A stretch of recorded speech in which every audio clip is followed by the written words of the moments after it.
Yo, what's up tol? Tuesday afternoon. So for today's video, magre-recovery run tayo. Saktong-sakto, malamig at makulimlim. So relax lang tayo. Banat. Pag sinabing recovery run mga tol, hindi easy run. Spelling pa lang magkaiba na yon. So kung familiar ka na sa easy run na zone 2, dapat ang recovery run mo ay pumapasok sa zone 1. Which is mas mabagal kaysa sa easy run mo mga tol. Pag-Garmin ka naman tol, ayan, mapapansin mo meron yung 5 bar. Gray, blue, green, orange at red.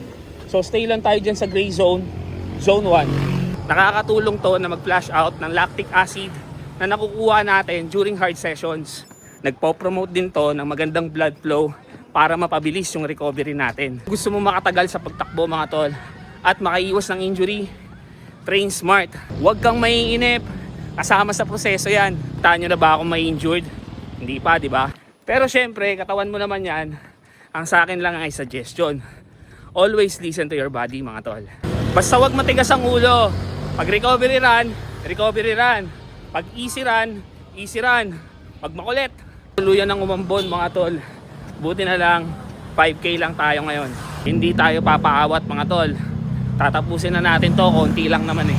So yun, 5K recovery run done. Inaabot na tayo ng ulan mga tol. So dito ko na tatapusin to. Hanggang sa mga susunod natin trip, patakbo sa buhay. Patrice here. Peace out.